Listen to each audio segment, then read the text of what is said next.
저는 심심찮게 그런 경우들을 많이 보고 있습니다, 실제로.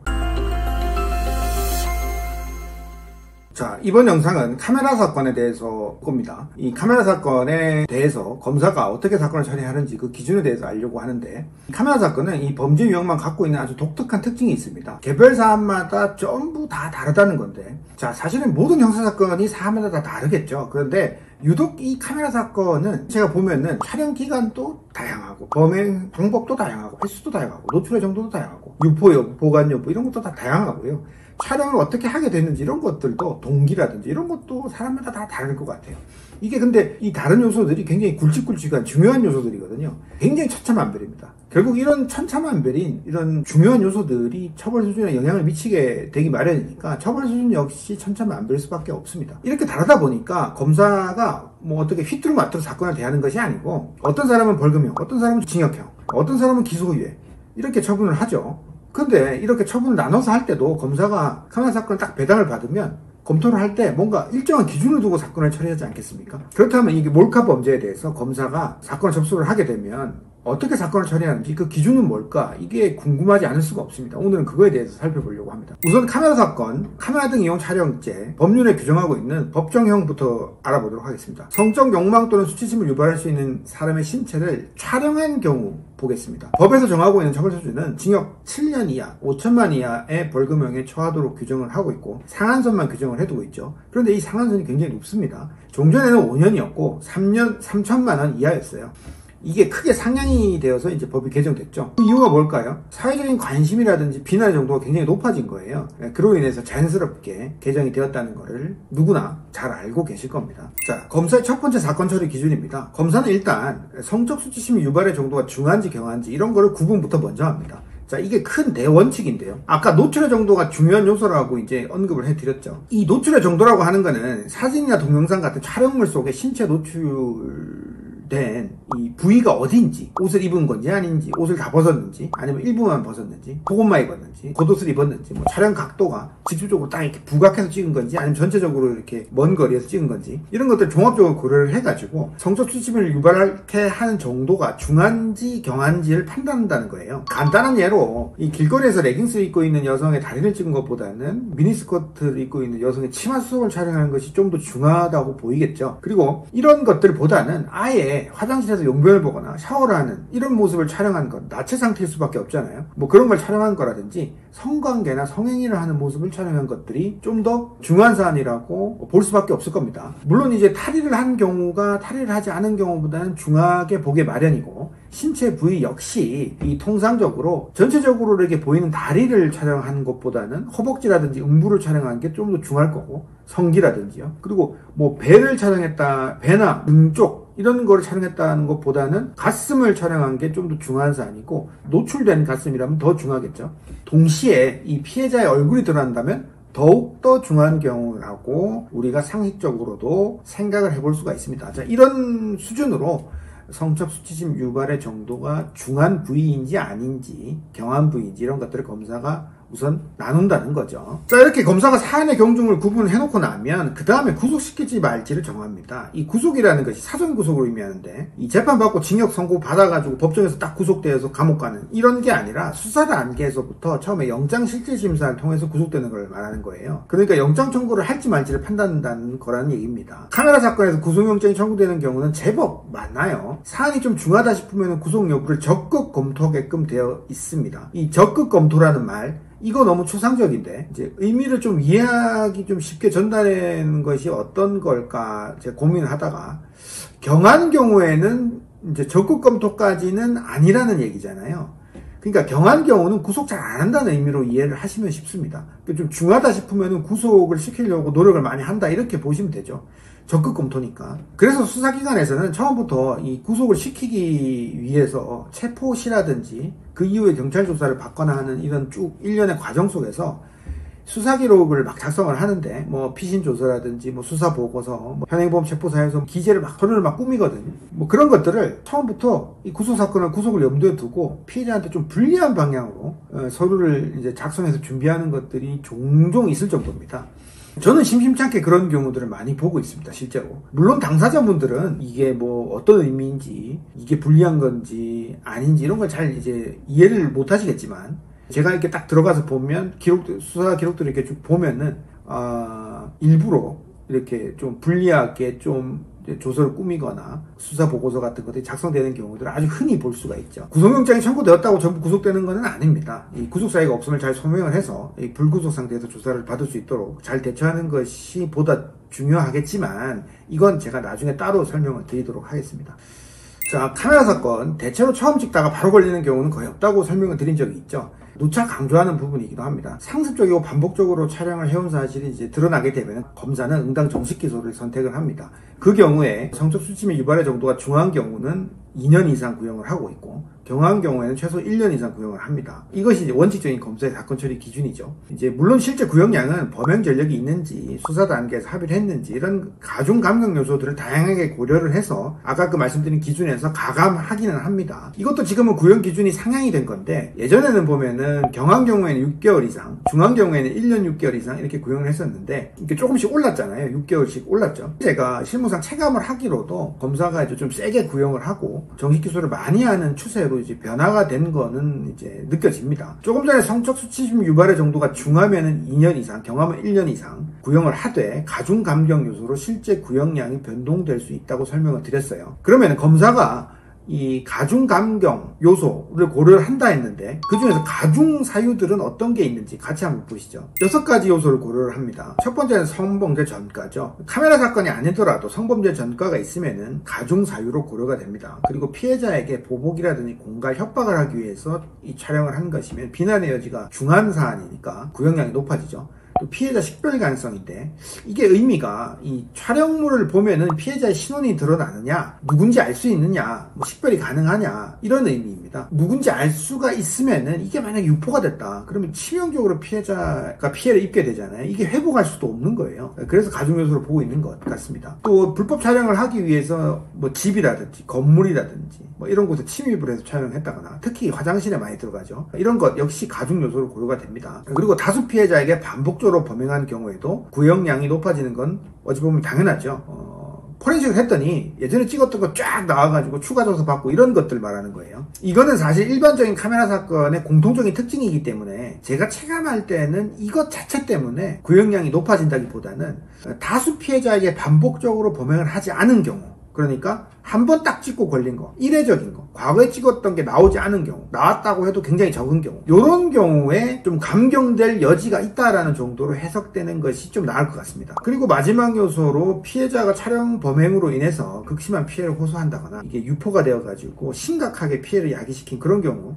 검사는 중한 경우에 사건 처리 기준인 2년 이상 구형을 하고요. 경한 경우에는 1년 이상보다 더 많이 구형량을 높이게 됩니다. 가중 사유 살펴봤잖아요. 감경 사유는 뭐가 있는지 또 같이 보시죠. 일단 성범죄 전과가 없어야 됩니다. 그리고 피해자가 처벌을 원하지 않는 경우, 이게 이제 합의가 이루어진 경우 말하는 거예요. 감경 요소로 적극적으로 고려를 하겠죠. 그리고 촬영물 내용으로 피해자를 식별하기 어려운 경우에도 역시 감경 사유로 고려를 하고 있습니다. 검사가 이 사건 처리할 때 고려하는 감경 요소의 개수가 3개잖아요, 지금. 근데 가중 요소가 아까 6개였어요. 절반밖에 안 된다는 건데, 이게 무슨 의미일까요? 그만큼 감경 요소, 감경 사유를 많이 안 본다는 거니까 카메라 사건은 검사로부터 뭔가 감경받기 어려운 범죄 유형이다, 이렇게 인지를 하고 계셔야 될 것 같습니다. 여태까지 이 구공판 되는 경우에 검사가 징역 구형하는 사건을 어떻게 처리하는지 그 기준에 대해서 살펴봤는데, 2년, 1년 뭐 플러스 알파 뭐 그랬잖아요. 아까 법정형에서 봤듯이 카메라 사건은 벌금형도 규정을 하고 있죠. 그래서 실제로 검사는 벌금형을 구형을 하기도 하는데, 대체로 재판에서 벌금형을 구형하는 형식보다는 약식 기소를 해서 재판 없이 벌금형을 구형을 해서 약식 명령으로 처리를 하는 경우가 훨씬 많습니다. 검사는 어떤 기준으로 벌금으로 약식 기소를 하는지, 벌금의 수는 어떻게 정하는지, 어떻게 처리를 하는지 요것도 좀 알아봐야겠죠.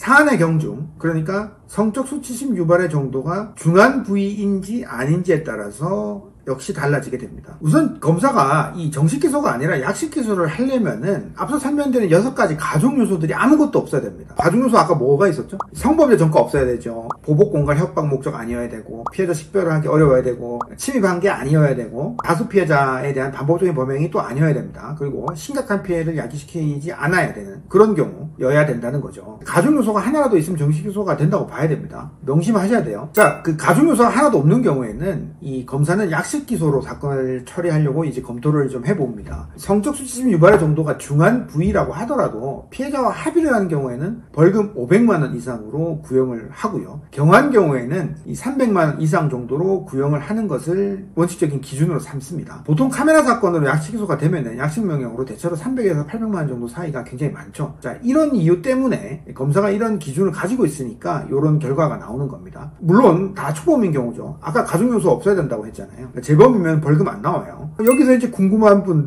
분들이 또 한들 생기실 겁니다. 피해자랑 합의하면 기소유예 받을 수 있는 거 아니야? 이렇게 생각하시는 분들 분명 있을 건데, 아까 사안이 중한 경우라고 하더라도 이 가중 요소가 없고 피해자랑 합의를 한 경우에는 벌금 500만 원 이상으로 구형을 하는 게 원칙이라고 제가 설명을 했죠. 기소유예가 원칙이 아니라는 거예요. 사실 합의하면 기소유예 받는 거 아니야? 이런 생각들은 실제 이제 검사가 사건을 처리하는 기준을 잘 모르시거나 잘못 알고 계신 거, 아니면은 제가 봤을 때는 그냥 개인적인 희망이나 바람입니다. 아니면 굉장히 예전, 굉장히 예년, 10년 전 사건 처리 기준을 근거해서 생각을 하시는 거고 그렇겠죠. 자, 그러면 말 나온 김에 이렇게 합의하면은 약식 기소로 이제 벌금형을 받을 수 있다. 사안이 이제 중하고 또 그런 경우라고 하더라도 일회성이 그치거나 가중 요소가 없는 경우에요.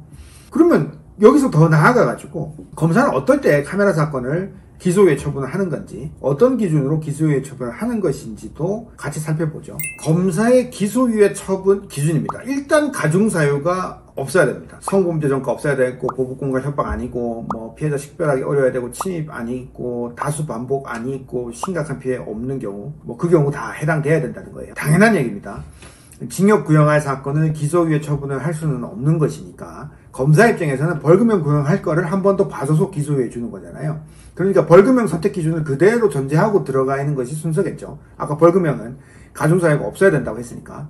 그 다음 감경사유가 2개 이상 있어야 한다고 합니다. 하나가 아니라 2개 이상이죠. 감경요소 아까 뭐라고 했었죠? 성범죄 전과 없어야 되고, 피해자 처벌보는 합의해야 되고, 피해자 식별 어려운 경우, 이 3가지라고 말씀드렸잖아요. 그런데 가중요소랑 중복되는 것이 있죠. 성범죄 전과는 가중요소랑도 중복이 되고, 피해자 식별 가능성 부분도 역시 가중요소가 없으면 이 2가지는 다 해결이 되는 겁니다. 그러니까 이제 가중사유가 없으면 자동적으로 감경사유 2개가 해당이 되네? 그러면 기소유예 이렇게 생각을 하실 수 있잖아요. 근데 이게 아니라는 거예요. 이 2가지 요소들은 이미 기본적으로 깔고 가는 것이고, 여기에 보태서 하나 더 있어야 된다는 겁니다.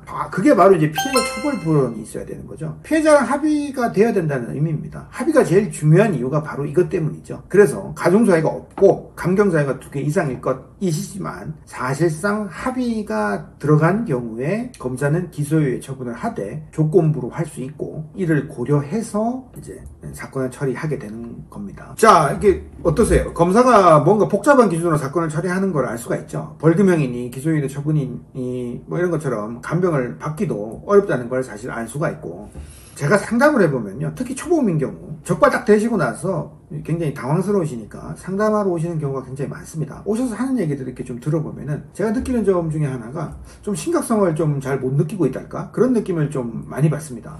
뭘 찾아보고 오시긴 했는데 누가 벌금 나왔다더라, 누가 기소유예 나왔다더라, 이런 거 보고 이제 내용만 눈에 들어오시는 건지 잘 모르겠지만은 그렇게 인식하고 계신 상태로 뚜벅뚜벅 이제 오시는 거예요. 그러면 그런 분들한테 제가 이제 늘 물어보죠. 어디서 그런 내용 보셨어요? 누가 그런 얘기를 해주던가요? 이렇게 이제 물어봅니다. 그러면은 어디 인터넷에서 그런 거 봤어요. 아니면 경찰이 그러던데요. 이런 식으로 이제 답변하시는 분들이 꽤 많으세요. 자, 이렇게 얘기하시면은 저는 이제 또 실제 사례를 많이 보여드리는 편이니까 본인 경우하고 횟수라든지 뭘 찍었는지 이런 거 비슷한 경우들을 찾아서 꼭 보여드립니다. 이제 판결문을 이렇게 실제로 보여드려요. 자, 이렇게 판결이 났어요. 이렇게 이제 보여드리면은 그제서야 고개를 끄덕끄덕 이렇게 수긍하시는 분들 좀 많이 계셨었습니다. 이제 본인이 알고 있는 거하고 좀 다르니까 심각성을 모르시다가 그제서야 이제 심각성을 좀 인지를 하신다는 거죠. 근데 이제 여기서 이제 경찰 이야기를 제가 안 할 수가 없는데, 경찰이 그러던데요. 뭐 경찰은 좀 호의적이던데요. 뭐 좋게 좋게 끝날 거라고 하던데요. 뭐 이렇게 얘기하시는 분들 계세요. 제가 처음에 이런 얘기 듣기 시작했을 때는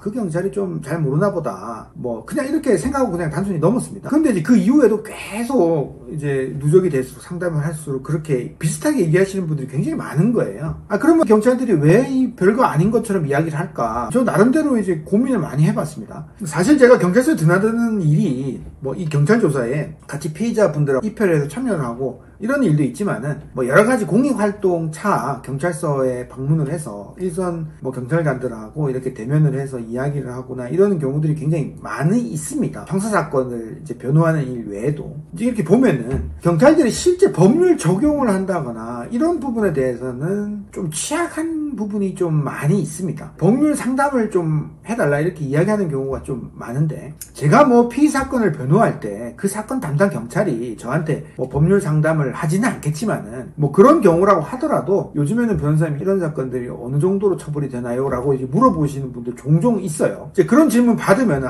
이제 일선의 경찰관들은 이게 잘 모를 수가 있구나.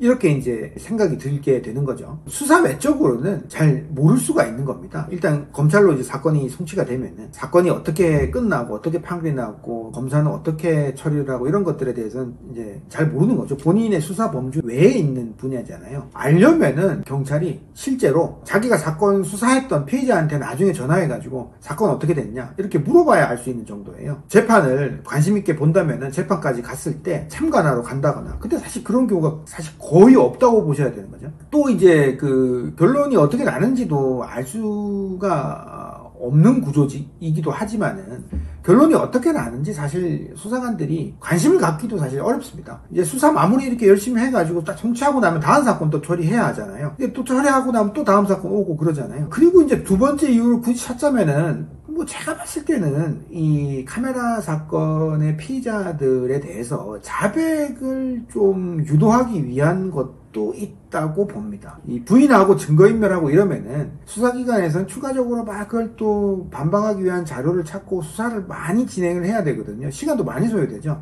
별거 아니다라고 하고 이제 안심시키고 안정시키고 또 인정시키려는 의도도 좀 있어 보이고요.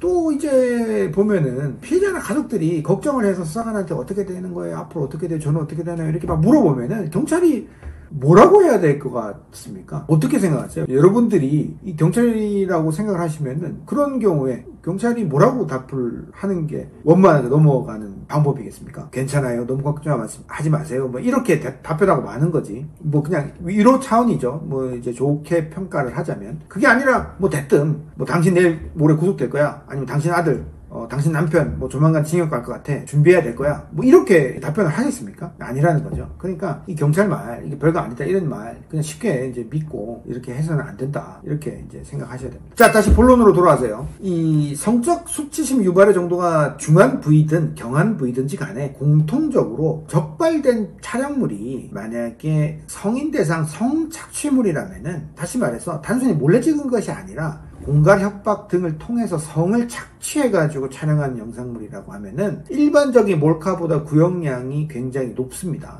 성적 착취물을 촬영을 한 것이 일회적인 경우라면은 징역 3년 이상을 구형하는 게 기준이고요. 상습적이라면은 5년 이상을 구형합니다. 일반적인 단순 촬영보다는 굉장히 높죠. 만약 성착취물을 이걸 조직적으로 촬영을 한 것이라면은 그 주범은 10년 이상을 구형을 하고 이것에 가담한 경우에는 가담의 정도에 따라서 적극 가담했으면 7년 이상 단순히 가담했을 경우에는 5년 이상 구형하는 것이 원칙적인 기준입니다. 자, 그 다음 마지막으로 이 빈번하게 발생하는 추가적인 이 관련 범행이죠. 유포까지 한 경우는 어떻게 될까? 검사는 어떻게 사건을 처리할까? 마지막으로 한번 또 살펴보겠습니다. 이 몰카 유포 이거 굉장히 심각한 범죄거든요. 얼마나 가중되는 것인지 한번 보시죠. 일단 검사가 중한사안, 경한사안 나누고 뭐 그런 기준은 똑같습니다. 그리고 또 뭐 중하다고 보이면 구속영장 청구하는 기준, 그러니까 뭐 중하면 적극 검토하고 아니면 그냥 잘 안 하고 뭐 그런 것도 사실 똑같습니다. 이게 문제는 실제 구형량에서 차이가 생기는데